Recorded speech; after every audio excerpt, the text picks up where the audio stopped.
Assalamualaikum warahmatullahi wabarakatuh. Hari ini kita akan belajar tentang stock options atau opsi saham ya. Oke, sebelumnya kita pelajari dulu tentang call option dan put option. Oke, jadi ada dua macam option di saham. Oke, option ini atau opsi saham ini eh, di Indonesia belum ada ya. Dia hanya ada seperti waran satu arah. Padahal sebenarnya option ini harusnya ada dua arah, call sama put ya. Oke, jadi kenapa kok namanya call sama put? Call itu seperti mengangkat telepon ya. Kalau misalnya kita mau strike atau exercise optionnya, kita tentunya mengangkat telepon ya. Dulu kan zaman dulu kan belum internet ya. Jadi kita telepon gitu. Makanya kalau kita mau exercise itu namanya call option. Lalu yang satunya itu dia put option, artinya teleponnya nggak kita angkat. Berarti kita nggak perlu telepon gitu ya. Put option, oke. Oke, secara garis besar dulu apa sih bedanya? Jadi opsi saham atau stock option itu ada dua macam. Pertama, kita membahas tentang opsi saham dulu ya.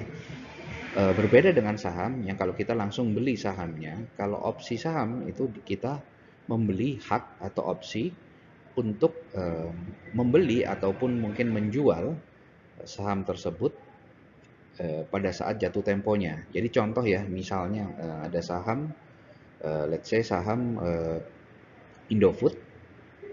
Sekarang harganya anggap saja harganya 1.000 ya. Dalam 3 bulan lagi kita bisa membeli opsi saham untuk membeli, karena mungkin kita perkirakan dari 1.000 itu dalam 3 bulan let's say akan eh, tetap ya 1.000 misalnya ya. Mungkin naik-naik nggak banyak gitu ya.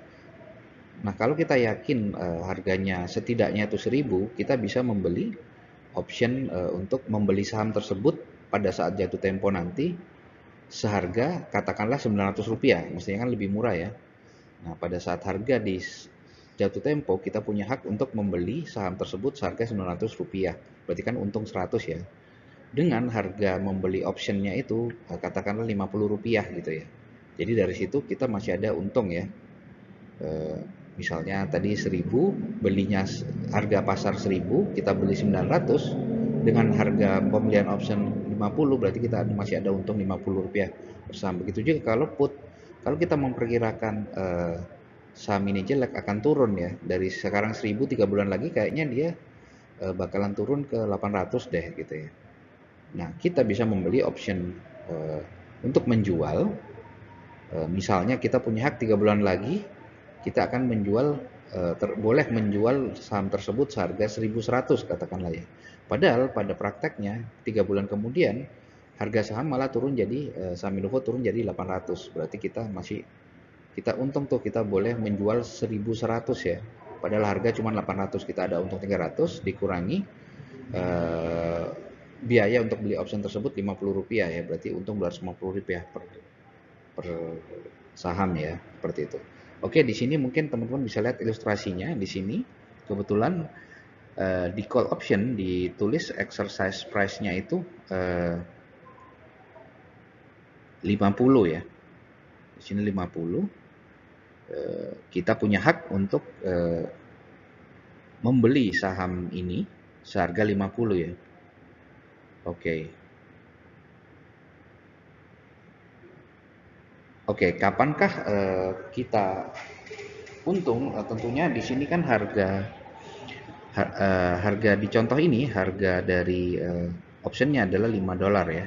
Per lembar optionnya itu $5. Berarti kalau dia jatuh tempo, harga sahamnya itu di 50, kita masih rugi nih. Karena kita kan biaya kita ada $5 juga gitu ya. Nah, kalau kita di $55, kita baru break even point ya. Karena kan kita punya hak untuk membeli tersebut seharga 50, kita untung 50, tetapi rugi di biaya untuk beli option. Jadi kita untung $5, tetapi biaya juga $5. Jadi break evennya di 55. Kalau ternyata pas jatuh tempo harga sahamnya lebih tinggi dari $55, berarti ini profit kita nih. Nah, kita mulai profit dimulai di atas 50 gitu. Semakin ke kanan, semakin besar ya. Jadi ini bisa tidak terhingga ya, tergantung harga sahamnya. Kerugian kita di mana? Kerugian kita terbatas di 5 dolar ini kan. Ya, jadi kalau misalnya harganya nggak nyampe 55, sorry, harganya nggak nyampe 50, berarti ya tetap ruginya ya 5 kan. Nah, di contoh ini dia harga optionnya 5 dolar dan ukurannya adalah 100 lembar gitu ya. Oke. Makanya di sini minus 500 ya. Oke, jadi kalau dia masih di antara 50 dan 55, rugi tapi ruginya masih di bawah dari 500 dolar gitu ya. Oke, itu tadi call option. Sekarang kita ke put option. Kalau put option, kita punya hak untuk menjual ya. Oke, hak untuk menjual sebesar uh, sesuai dengan perjanjian tersebut. Let's say exercise price-nya adalah kita punya hak untuk menjual di 50 dolar ya.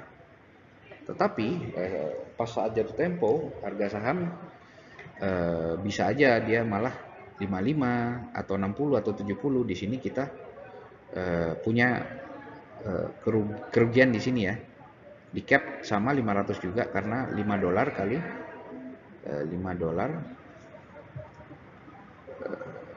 5 dolar kali 100 ya, kalau ukurannya 100 ya. Oke, tetapi kalau kita harga sahamnya itu malah turun, kita punya hak untuk menjual di harga 50. Cuman ini terbatas, nggak sampai tidak terhingga, berbeda dengan yang di kiri ya, call option. Kenapa bisa tidak terhingga? Karena diasumsikan harga sahamnya bisa naik ke tak terhingga kan. Tetapi kalau turun kan nggak mungkin di bawah nol kan ya, pasti mentoknya di nol gitu, seapes-apesnya kalau di saham Amerika ya. Jadi di sini kita mulai profit kalau misalnya katakanlah di sini harga pasaran 30, ya udah kita exercise, kita ambil di harga 5, kita jual di harga 30, padahal harga sahamnya adalah 50 gitu ya. Kita ambil sahamnya dengan membayar dengan memperoleh hak untuk menjual 50, kita ambil harga 30 dan kita boleh menjual di 50 gitu. Ada selisih 20 dolar per lembarnya dikurangi biaya yang 5 dolar tadi gitu ya. Jadi teman-teman punya profit 15 dolar per lembar dikali 100, jumlah ukurannya ya 100 lembar. Oke, sekarang kita lanjut ke latihan soal aja, mungkin biar lebih mudah.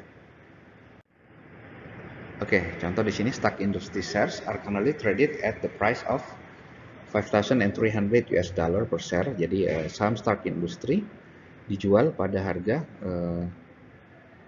5.300 ya. Sementara Stark Industry call option strike price atau exercise price-nya itu dia di 5.000. Jadi kita punya hak untuk membeli di harga 5.000 per lembar saham.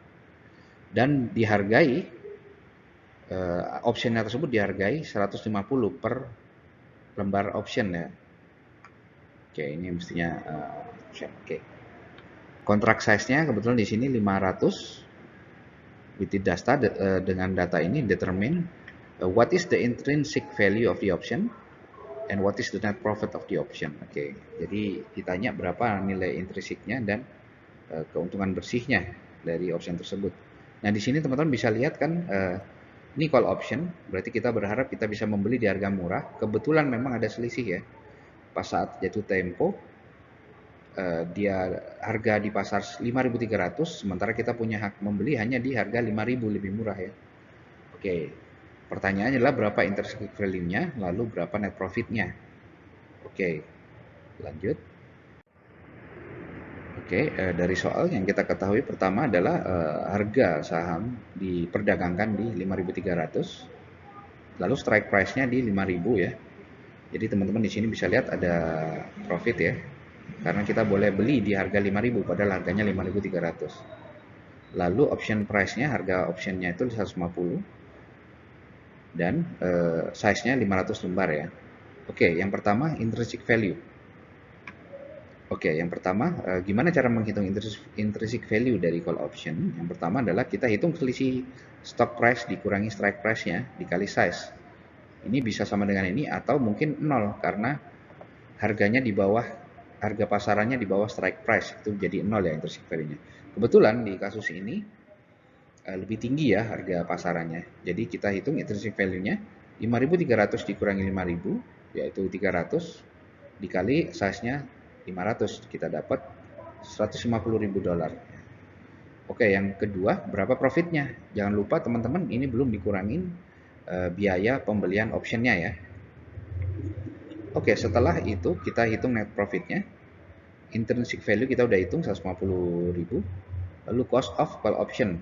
Gimana cara ngitungnya? Berarti per optionnya harganya 150 dikali ukurannya 500 ya. Jadi biayanya ada 75.000. Keuntungan kotornya intrinsic value-nya 150.000, jadi net profit diperoleh 75.000. Oke. Ya, mudah-mudahan jelas ya teman-teman. Terima kasih waktunya. Wassalamualaikum warahmatullahi wabarakatuh.